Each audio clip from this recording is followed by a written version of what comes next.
Serbuk tabur adalah serbuk ringan dengan tujuan penggunaan topikal yang dikemas dalam wadah yang memiliki lubang halus di atasnya untuk memudahkan penggunaan ke kulit.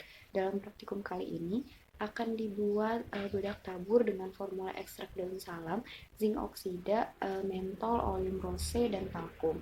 Setelah sediaan dibuat, maka dilakukan evaluasi atau kontrol kualitas terhadap sediaan bedak tabur. Evaluasi yang dilakukan antara lain uji kualitatif, kuantitatif, sterilitas, luas permukaan, organoleptik, keseragaman ukuran, homogenitas partikel, sifat alir, dan pengemas. Assalamualaikum warahmatullahi wabarakatuh. Nama saya Rahel Gabriela dari Praktikan Steril Kelas C kelompok 2. Di sini saya akan menjelaskan cara kerja dari pembuatan bedak tabur zinc oksida. Pertama, perhatikan menggunakan APD yang lengkap. Setelah itu disiapkan alat dan bahan yang akan digunakan. Alat dan bahan yang akan digunakan tersebut disterilkan terlebih dahulu. Kemudian larutkan mentol dengan menggunakan etanol. Setelah itu dikeringkan dengan talkum. Kemudian ditambahkan zat zinc oksida dan digerus hingga homogen. Langkah berikutnya, siapkan 2 gram ekstrak daun salam yang kemudian dimasukkan ke dalam lompang panas dan diencerkan dengan menggunakan etanol dan dikeringkan menggunakan talkum. Kedua bahan tersebut kemudian dicampurkan menjadi satu dan digerus hingga homogen. Kemudian ditambahkan 1 ml oleum rose dan digerus hingga homogen kembali. Setelah itu diayak menggunakan ayak 100 ml hingga serbuk tersebut homogen dan halus.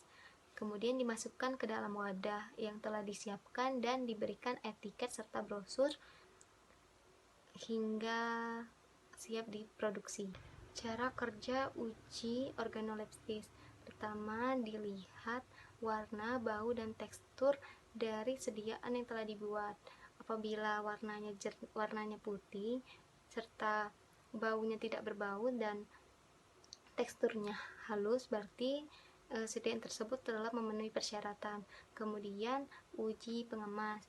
Pengemas dimasukkan ke dalam gelas beker yang telah diisi dengan larutan methylene blue. Apabila terjadi kebocoran, maka pengemas tersebut akan berubah warna menjadi biru. Uji selanjutnya itu uji sterilitas. Serbuk tabur disuspensikan menggunakan media agar, kemudian diinkubasi selama 14 hari.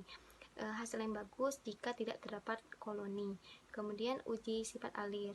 Masukkan 5 gram bedak ke dalam corong kaca. Kemudian dihitung waktu alir serbuk yang kemudian uji selanjutnya itu uji luas permukaan 0,1 gram serbuk tabur disuspensikan dengan 10 ml air suling, kemudian diteteskan di atas kaca objek dan tutup dengan koper gelas dan amati dengan mikroskop. Kemudian dihitung luas permukaannya. Uji selanjutnya itu uji sterilitas. Sediaan serbuk disuspensikan dan kemudian dimasukkan ke dalam media agar. Setelah itu diinkubasi selama 14 hari dan dilihat apakah ada pertumbuhan koloni. Uji selanjutnya itu uji sifat alir. Masukkan 5 gram serbuk bedak ke dalam corong kaca, kemudian dihitung kecepatan alir serbuk melewati corong kaca tersebut. Uji berikutnya yaitu uji kuantitatif. Pertama, sampel dilarutkan dalam 2,5 gram NH4Cl dalam 50 ml H2SO4 1N dengan pemanasan. Kemudian ditambahkan indikator metil jingga pada campuran larutan. Kemudian dititrasi dengan 1N sodium hidroksida. Uji keseragaman ukuran. Serbuk diayak menggunakan ayakan 100 ml, kemudian digoyang secara horizontal selama kurang lebih 30 menit. Kemudian uji kualitatif. Serbuk diletakkan pada kaca arloji, kemudian dilakukan pemanasan dengan api yang besar. Apabila terjadi perubahan warna menjadi warna kuning, menandakan bahwa sediaan tersebut terdapat zat aktif zinc oksida. Yang terakhir yaitu uji homogenitas, mengamati keseragaman warna antara ekstrak dengan zat aktif zinc oksida secara visual. Praktikum Teknologi Farmasi Steril 3 kali ini membahas mengenai pembuatan bedak tabur steril. Adapun tujuan dilakukannya percobaan ini adalah untuk memahami kegunaan zat aktif dan eksipien yang digunakan, untuk memahami prosedur pembuatan bedak tabur steril, untuk memahami evaluasi sediaan bedak tabur steril, dan untuk memahami interpretasi hasil analisis sediaan bedak tabur steril. Pada percobaan kali ini, pembuatan bedak tabur steril menggunakan zat aktif berupa zinc oksid sebanyak 3 gram yang mempunyai khasiat sebagai antiseptikum. Adapun eksipien atau zat tambahan yang digunakan dalam formulasi ini berupa talkum sebanyak 90,15 gram, di mana talkum merupakan bahan dasar dalam pembuatan bedak tabur yang mempunyai sifat mudah menyebar dan mempunyai sifat menutupi yang rendah. Kemudian oleum rosea sebanyak 0,05 gram yang berfungsi sebagai zat pewangi. Kemudian ekstrak daun salam sebanyak 6 gram yang berfungsi sebagai zat pewarna. Kemudian mentol sebanyak 0,8 gram. Syarat bahan yang digunakan dalam pembuatan bedak tabur steril: yang pertama, harus menyerap air. Tidak boleh digunakan pada luka terbuka dan berair karena bisa menyebabkan luka tersebut menjadi keras. Yang kedua, bahan yang bersifat hidrofob dapat mencegah kehilangan air sehingga bisa digunakan pada luka terbuka dan tidak menimbulkan keras. Yang ketiga, untuk bahan talkum dan bahan tambahan lainnya yang digunakan untuk pemakaian luar atau untuk luka terbuka harus disterilisasi terlebih dahulu agar tidak terjadi infeksi. Karena dalam formulasi ini menggunakan bahan tambahan atau eksipien berupa mentol, maka pembuatannya harus dilarutkan dalam ether atau alkohol 96% terlebih dahulu. Talkum yang digunakan untuk pembuatan bedak tabur harus bebas dari bakteri Clostridium tetani, Clostridium walshi, dan Bacillus stractus. Bahan-bahan yang digunakan dalam pembuatan bedak tabur harus disterilisasi dengan menggunakan pemanasan kering pada suhu 105 derajat Celcius selama 1 jam. Aturan dalam pembuatan bedak tabur: yang pertama, yaitu bahan yang mengandung lemak itu harus diayak menggunakan ayakan nomor 44. Untuk bahan yang tidak mengandung lemak diayak dengan menggunakan ayakan nomor 100.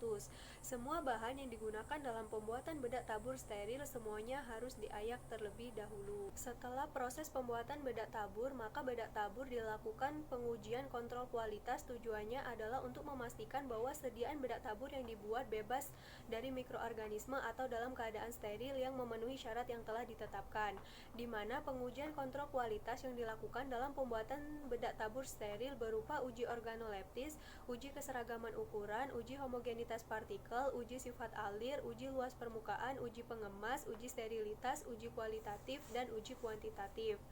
Berdasarkan data hasil pengamatan yang telah didapatkan bahwa pengujian kontrol kualitas sediaan bedak tabur memenuhi syarat yang telah ditentukan. Pastikan bahwa kadar yang terdapat di dalam sediaan itu sama dengan kadar yang tertera di dalam etiket, di mana syarat untuk uji kuantitatif yaitu kadarnya tidak kurang dari 95-98%. Selanjutnya, uji kualitatif. Uji kualitatif dilakukan untuk memastikan bahwa sediaan yang kita buat mengandung zat aktif berupa zinc oksid, di mana syaratnya yaitu terbentuk puncak pada panjang gelombang 400-700 nanometer.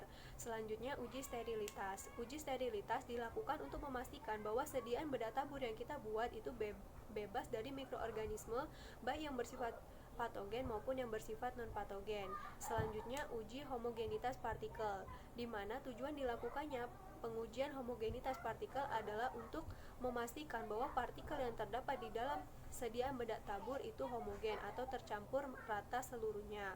Selanjutnya, uji organoleptis. Uji organoleptis dilakukan untuk mengetahui warna, tekstur, serta bau yang dihasilkan dari sediaan bedak tabur yang dibuat, di mana warnanya harus berwarna putih, tidak berbau, dan teksturnya harus sangat halus. Pengujian kuantitatif dilakukan dengan tujuan untuk memastikan bahwa kadar yang terdapat di dalam sediaan itu sama dengan kadar yang tertera di dalam etiket, di mana syarat untuk uji kuantitatif yaitu kadarnya tidak kurang dari 95-98%. Selanjutnya, uji kualitatif. Uji kualitatif dilakukan untuk memastikan bahwa sediaan yang kita buat mengandung zat aktif berupa zinc oksid, di mana syaratnya yaitu terbentuk puncak pada panjang gelombang 400-700 nanometer. Selanjutnya, uji sterilitas. Uji sterilitas dilakukan untuk memastikan bahwa sediaan bedak tabur yang kita buat itu bebas dari mikroorganisme, baik yang bersifat patogen maupun yang bersifat non-patogen. Selanjutnya, uji homogenitas partikel, di mana tujuan dilakukannya pengujian homogenitas partikel adalah untuk memastikan bahwa partikel yang terdapat di dalam sediaan bedak tabur itu homogen atau tercampur rata seluruhnya. Selanjutnya, uji organoleptis. Uji organoleptis dilakukan untuk mengetahui warna, tekstur, serta bau yang dihasilkan dari sediaan bedak tabur yang dibuat, di mana warnanya harus berwarna putih, tidak berbau, dan teksturnya harus sangat halus. Pengujian selanjutnya yaitu keseragaman ukuran. Keseragaman ukuran ini dilakukan untuk mengetahui bahwa bahan-bahan atau partikel-partikel yang terdapat di dalam bedak tabur itu mempunyai ukuran yang seragam atau ukuran yang sama, di mana syaratnya yaitu 98% serbu itu harus mampu melewati ayakan dengan nomor MES 100%. Pembuatan bedak tabur kali ini menggunakan zat aktif berupa ekstrak daun salam dan zinc oksida, yang artinya indikasi sediaan ini sebagai antiseptik dan antiiritan. Eksipien yang digunakan diantaranya ada mentol, oleum rosea, dan talkum. Sediaan yang telah dibuat disterilisasi dengan cara pemanasan menggunakan oven bersuhu 180 derajat Celcius selama 1 jam. Kemudian dilakukan pengujian kepada sediaan yang telah dibuat. Hasilnya bahwa sediaan yang telah dibuat itu memenuhi semua syarat uji yang dilakukan.